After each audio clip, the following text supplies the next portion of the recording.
Shalom, shalom, shalom, peuple de Dieu, que Yahweh vous bénisse abondamment. C'est votre humble servante de l'Éternel, Deborah Mayasi Power. Nasepeli lisusu kopusa na liboso na bino to partager na bino maloba ya Yahweh Nzambe. Nzambo asalinga na yo ngolu ya kopesa biso souffle de vie. Nzambo azobatela biso, azokoba na koprotéger biso. Azokoba kosala biso bolamu esika tozwami nalingi to passer na yo ba moments forts dans la prière et des moments de l'intimité dans la présence de Dieu. Yango esika ezwami yo ozofungola maboko na yo tozopesa Nzambe merci pour na temps oyo temps favorable Nzambe asalinga na yo ngolu to profiter na occasion ya koyoka Nzambe ya alliance to profiter koyoka Nzambe walekaka na nzela basali na ye po asala biso bolamu.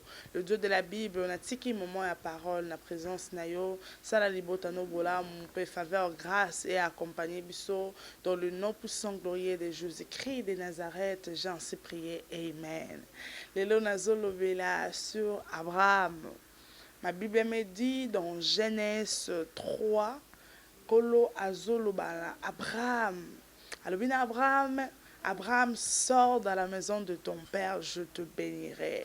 Abraham makomi ezoyebisanga abandaki kofanda na kati ya ndako oyo papa na ye azalaki okitiste. Bible yebisinga tango nyonso Abraham afanda na ndako ya papa na ye ayebaki ba force ya banzambe ya bikeko oyo bango babandaki kogumbamela. Mais mokolo oyo Abraham ayoka voix ya nzambe a comprendre que même banzambo to mesana ko adorer voix oyo ezobala na te na banzambo biso to adoraka. Tango ayoki mongongo ya Christ makomi elobi na ngabwe Abraham Kolo lobina ye sors dans la maison de ton père, je te bénirai. Je ferai de toi un père des nations. Abraham ayoki écoute ya voix ya Nzambe pe atosi maloba Nzambe abimi na kati ya ndako baboti na ye. Mais na ba moment oyo alekisaki parcours avec le Seigneur Kolo abetelaki lisola makambo yo sale matin. Bien-aimé dans le Seigneur, nalingi na yebisa moto moko oyo asi a perdre espoir. Nalingi na yebisa moto moko oyo tango nyonso apusani na présence ya Nzambe azoluka Nzambe na kati intimité mais azomona ba résultat favorable te. Je viens encore te dire, Jésus-Christ t'aime beaucoup. Jésus-Christ a de bons projets pour ta vie. Ezala ba moment oyo Nzambe azolinga aleka na yo, ezala ba moment oyo Nzambe olinga sala na yo, mais Nzambe ko permettre tamoko salama okabwana na batu nyonso. Ezana bata o Nzamba permettra séparation et salema. O se séparer na bato batelemelaka yo. O se séparer na bato bazobundisa yo spirituellement pe physiquement. Oui, j'aime la parole. Ma Bible me dit et comme qui na moment moko o esengela ki Abraham notre père des nations esengela ki akabwana na Lot. En réalité Lot azalaki mwana kazi na ye bakoka kokabwana te. Ni ya famille ezo réclamé bango. Force et son ezo réclamé bango. Mais de fait que Nzambe na Israël abandeki komona Abraham a demeuré ensemble avec son frère. Apesa kinzela ke o so akena gauche mususu akene na droite nalingi na yebisa vie ya moto moko yo moto zolekala ba moment sombre ya vie na yo ozolekisa ba moment ya bitumbebele ekomi tango ya Nzambe akabolo na kata loi ya libota akabolo na kata réclamation ezoumela na vie na yo oumeli mingi na présence ya Nzambe makambo etambola te ela bato mususu na vie ti azopusa na présence ya Nzambe so ababetelo masolo elelisaka ye soko mio kamawa mais moto zo envio yebi ba moment sombre azolekisa te moto zo apprécier lelo yebi ba moment ya humiliation oya leka nango te yango nalingi na yebi sa vie ya moto moko. Continue à espérer, paix sans Nzambe confiance. Si tu donnes à Dieu confiance, à comme mayon qui me la likolo. J'aime la Bible. Makomi ebisinga, à chaque fois dans la Bible, on parle de l'ange de l'Éternel. C'est l'Éternel lui-même qui parle. Kolo a se présenté liboso ya Gédéon. Alobi na Gédéon, va héros, va avec la force que tu as. Ma Bible me dit, Gédéon a ebisi na Christ. Je suis le plus petit de ma famille et le plus pauvre à m'annoncer. Comment je délivrerai ce peuple? Na obikisa libota ngo ndeni ngamoko mobola suka bitumba ezotelema na ngambo bamandia baotelemela biso tozala biso na ndenge ya secours ya kobimela te sikoyo ozoyebisa biso ke no na nzela na nga vaya hero nga nde na kobunda bitumba mpe na kolonga ndenge nini entre temps makambo ezose passe na famille na nga ezobalana te mais loko esepelisa mayele na nga Gédéon alobi na Christ, si réellement c'est toi qui me parles, attends-moi ici que je cherche une offrande de te présenter. Nde yango ekotalisa réellement que ça yondo zolo balanga. Makomi ebisinga tango Gédéon a présenté, moi je n'encolo offrande. Kola beti batomi linge mati, Gédéon a malheur à moi car je vis l'ange de l'Éternel face à face. Libote ya Nzambe. Ta ekoki boumbu wana umeli nango obima ta ekoki réclamation eumela na vie na yo kola kotisa délivrance ta ekoki nzamba Israël alekala nzela na yo po asala na yo bilembo yango nazo profiter na occasion oyo ya koyebisa libota Nzambe. Venez prier avec nous dans cette grande activité. C'est une campagne évangélique. Déborah Ministry. Tout bengisi yo na kati activité ezaka concerné pour la ba maman tena ba papa na ba maman toza na posa na bino na lingi journée wala to célébrer Nzambe na dimension non to célébrer Nzambe te po makomi yebisinga ba ye nyuso ba fixaka ba regard na bango liboso ya we Nzambe ba yokisa makasoni te yakala bondela na yo c'est 31 mars un certain jeudi. Yakato poussana la présence en Nzambe to célébrer Nzambe. Il n'a encore un après. Voilà notre sous-thème. Après réalité en ya sombre.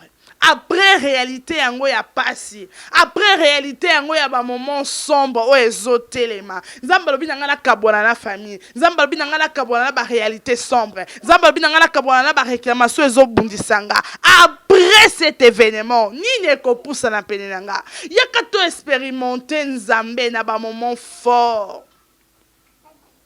L'animation, na frère José Nzita ko animé biso poto mata lisusu likolo to célébrer Nzambe kolo kiti na ye ningisama et puis tango kola koleka na nzela ba servante na ye de femmes puissantes oyo ba osalela Nzambe ba trahir nano alliance était avec le Seigneur. Bazwa temps, ba partager la biso expérience, peut ba partager la biso connaissance oyo Yahweh Nzambe a déposé likolo na bango. Batali Sabiso, nini o Nzamba bongisi. J'ai toujours dit à l'église, à chaque fois que l'Éternel donne une révélation pour l'église, une campagne, une évangélisation ou une activité, c'est que l'Éternel a besoin de délivrer son peuple. C'est pour cela qu'il envoie ce message à travers ses serviteurs pour délivrer son peuple. Venez expérimenter la puissance du Saint-Esprit. Boyato Sanzola Nzambe, c'est 31 mars.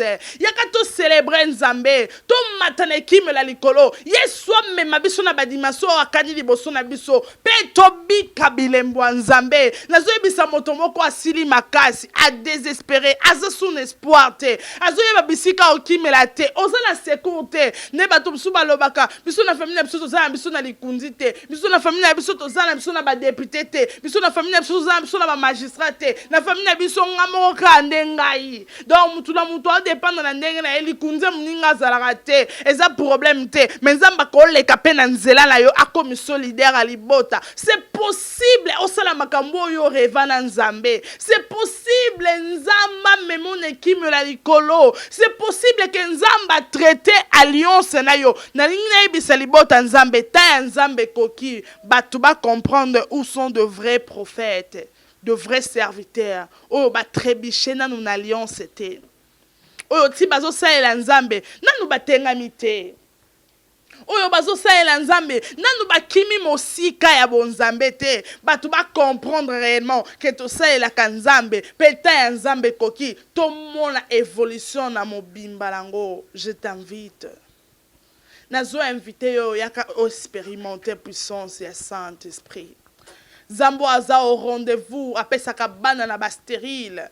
Zambo aza au rendez-vous apesaka mabala na ba ebazoluka mabala. Zambo aza au rendez-vous azongisaka héritage na bato ba botole héritage. Zambo aza au rendez-vous aza na capacité ya ko changer histoire ya vie ya moto po makambo ebongwana. Zambo aza na capacité ya ko kotisa libota na na kati ya destinée prophétique bisika prépara pour na biso. Ya kato célébrer nzambe. C'est 31 mars.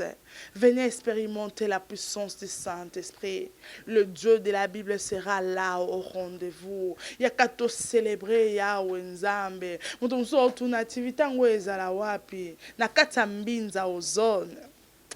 Mabele ya ozone eza mabele onzamba pesi biso na possession pour mokolo le 31 il faut mabele ozone ningana.